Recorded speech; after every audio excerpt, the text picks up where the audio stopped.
పాలు నేనే తీయాలి, కాఫీ నేనే పెట్టాలి, పేడ నేనే పిసకాలి, పిడకలు నేనే వెయ్యాలి. ఈ పనులన్నీ నేనే.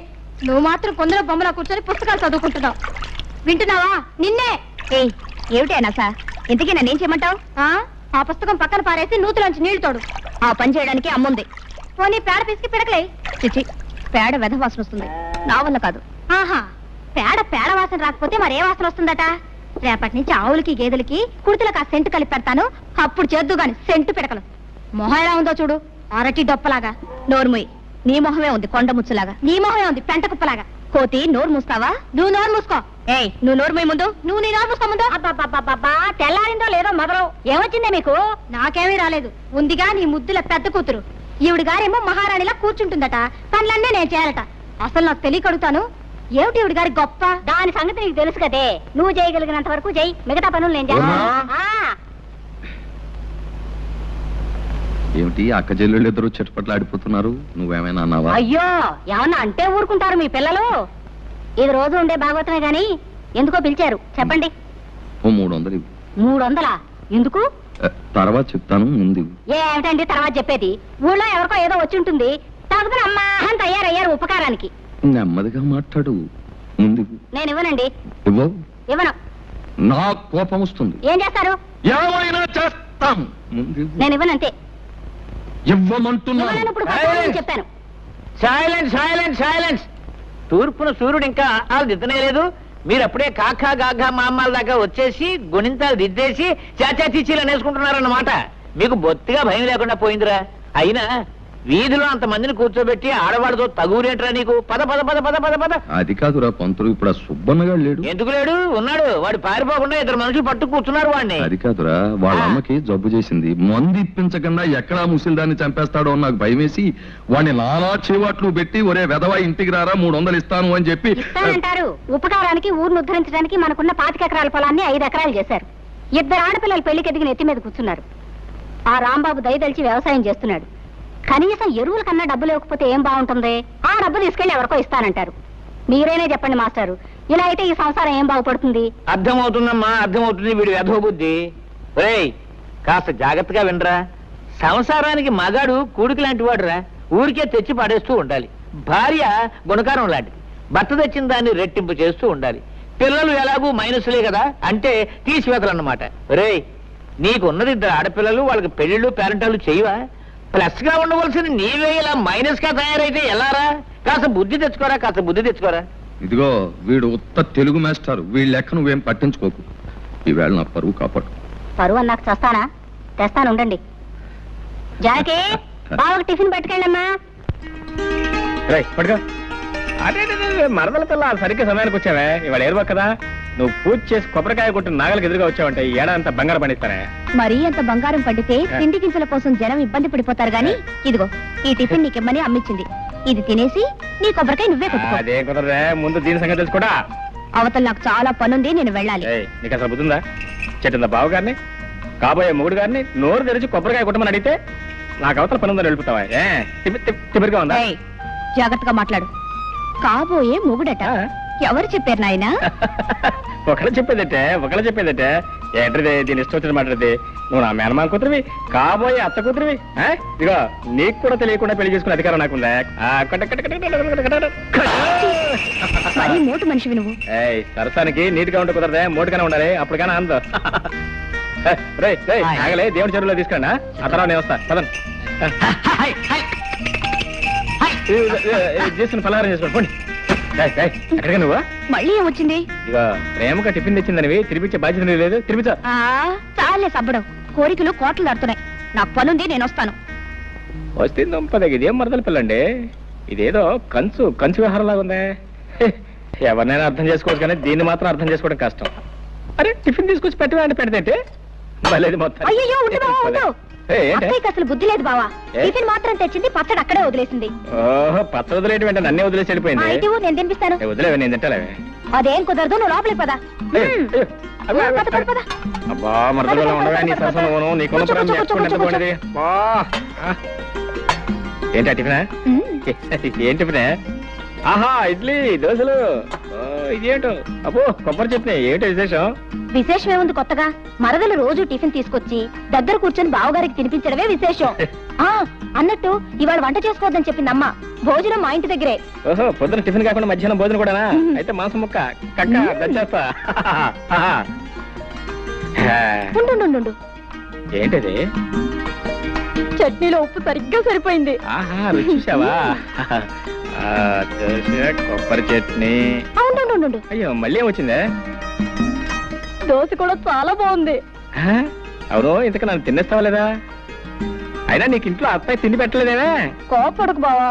మరి ఏంటి మరి? ఇగో నీకు కావాలంటే మొత్తం తినవు, నాకేం అక్కర్లేదు, నేనేం అనుకోను. అది కాదు బావా, ఏదో బావగారివి కదా, నా చేత్తోనే తినిపిస్తే బాగుంటుంది కదా అని తిను బావా. ఆహా చిన్నప్పటి నుంచి నువ్వే తినిపించా పాపం, లేకపోతే మా తింటే తెలీదు. ఇదిగో మర్యాద ఇక్కడి నుంచి వెళ్తా లేదా? సరే బావవి నా చేత్తోనే తినిపిద్దామని ఆశపడ్డాను. ఓ పంచి నువ్వు తినిపించు, నేను తింటాను. అట్టగా టిఫిన్ తేవడేమో నా కోసం తీసుకొచ్చింది, తందింటేమో సరిపోయాక నాకేం మిగులుతుంది? ఓ సోస పెట్ట.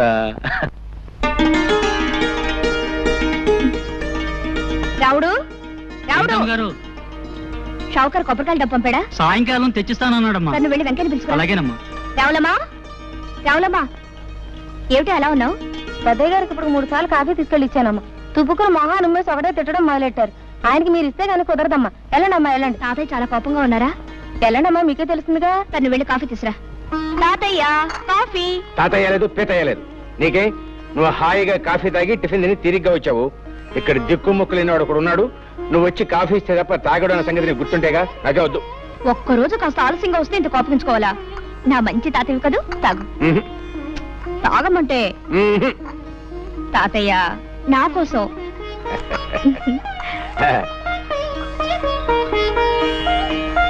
అబ్బా అద్భుతంగా ఉందమ్మా.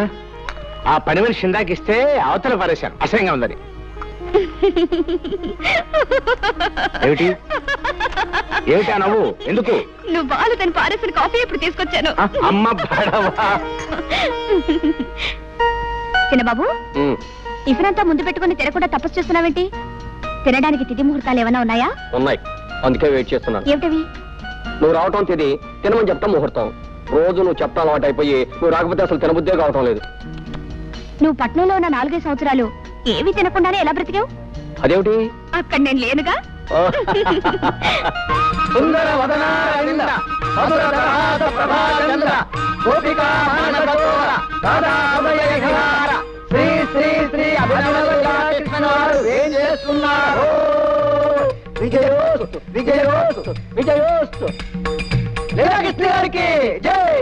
సర్వే జనా సుఖినో భవన్. బృందావన విహారానికి వేళయింది, అతండి. లీలాకృష్ణుల వారికి స్వాగతం, గతం గతం సుస్వాగతం. సుఖీ భవ షావుకారు, సుఖీ భవ. సంతకాలు పెట్టేసి కాగితాలు రెడీగా ఉన్నాయి, తీసుకుని డబ్బిచ్చేయి.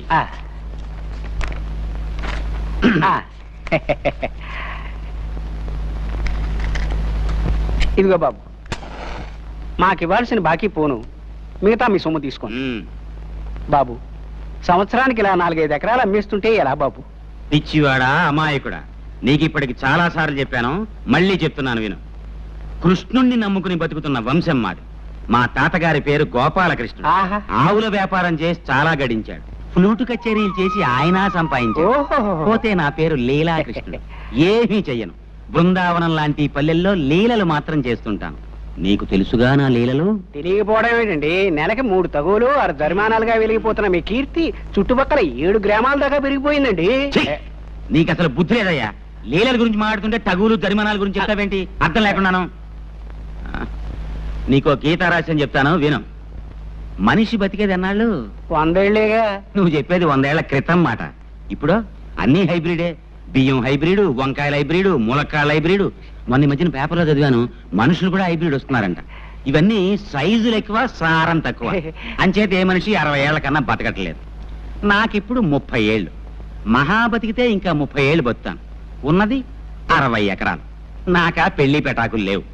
అంచేత మా తాత ఇచ్చిన పొలం, మా నాన్న ఇచ్చిన బంగారం ఏడాదికి ఇంత నమ్మేసి జల్సాగా బతుకుతున్నాను. ఆహా, ఏమైనా మీ తెలివి గలబడండి. అబ్బా పెట్టేసావా దిష్టి? రే దిష్టి దిష్టి తీయండ్రా దిష్టి. వస్తుంది ఇరుగు దిష్టి, పొరుగు దిష్టి, ఈ ఊరు దిష్టి, ఆ ఊరు దిష్టి, వడ్డీ వ్యాపార దిష్టి, సారా కొట్టు దిష్టి, షావుకారు దిష్టి.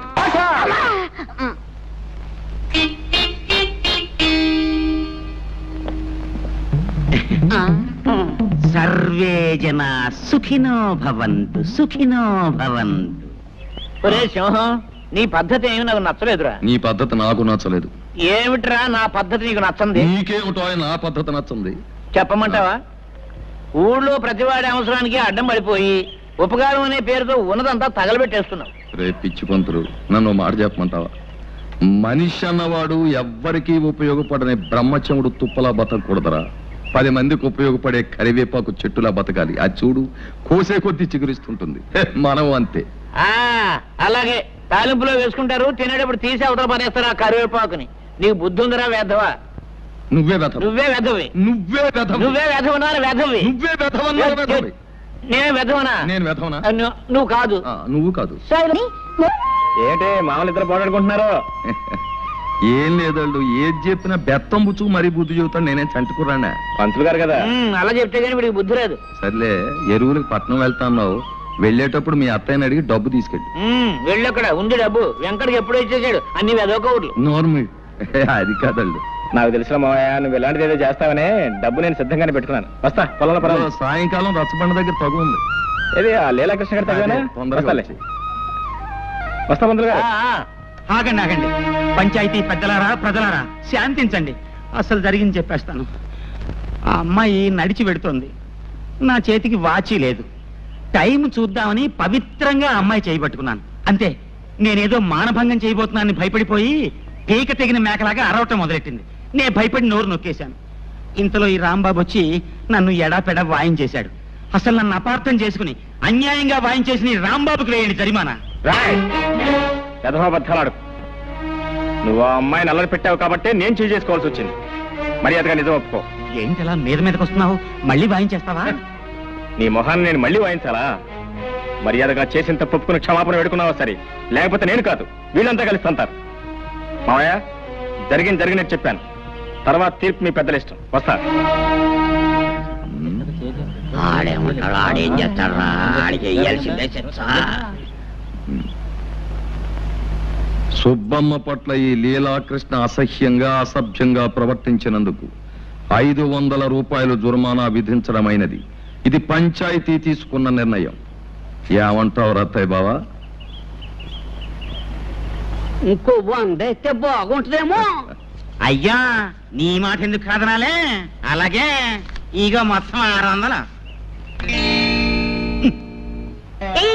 బాబు, ముందు నా పూజ అవని తర్వాత నువ్వు చేసుకుందో గాని పొద్దుటి నుంచి కాఫీ కూడా తాగలేదు. తల నొప్పిగా ఉంది. పూజ దగ్గర కూడా నీ బడాయి వెళ్ళబోయాలా? అన్ని నీ ఇష్టమేనా? అసలు ఏమిటో నీ గొప్ప? తర్వాత చెప్తాలే, గొడవ చేయకు. తప్ప చేసుకో చేసుకో. ముందుగా నువ్వు పూజ చేసుకున్నంత మాత్రాన నీ కలెక్టర్ మూడు రాడు, నాకే మొగుడు రాకుండాను పోడు.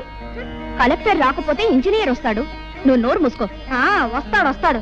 ఉద్యోగం పనులంటూ నెలకి 20 రోజులు ఊళ్ళు తిరుగుతూ ఉంటాడు నీ ఇంజనీర్ మొగుడు. ఏమో బాబు, నాకు మాత్రం శుభ్రంగా కష్టపడి వ్యవసాయం చేసుకునేవాడైతే ఇష్టం. నెలకు 30 రోజులు నా దగ్గరే పడుంటాడు. చిచి, నీవన్నీ మట్టి తీసుకునే ఆలోచనలే. వ్యవసాయం చేసుకునేవాడితో ఓ సుఖమా సంతోషమా? నాకు మాత్రం ఇంజనీర్ అయితేనే ఇష్టం. చాచా, నాకు వ్యవసాయం చేసుకునేవాడే ఇష్టం. అతనే గొప్ప. చూస్తుండు, నేనే ఇంజనీర్నో డాక్టర్నో చేసుకుంటాను. అప్పుడు నువ్వే అంటావు నీ మొగుడే గొప్ప అని. నేనే అన్నావు, నువ్వే అంటావు చెల్లాయ్ పొరపాటు చేశానే, నీ మొగుడే గొప్ప అని. చిచి, మా ఆయనే గొప్ప కాదు, మా ఆయనే గొప్ప. మా ఆయనే గొప్ప, మా ఆయనే గొప్ప. మీ ఆయన కంటే మా ఆయనే గొప్ప, మీ ఆయన కంటే మా ఆయనే గొప్ప. ఆపండమ్మా మీ గొడవ. అమ్మా, నేను ఒక్కటి అడుగుతాను చెప్పండి. మాకు తెలియకుండా మీరు పెళ్లిళ్ళు ఎప్పుడు చేసుకున్నారు? మీ మొగుళ్ళు ఎవరు? వాళ్ళ పేర్లు ఏమిటి? ఊళ్ళేమిటి? చెప్పకుండా వెళ్ళిపోతారే.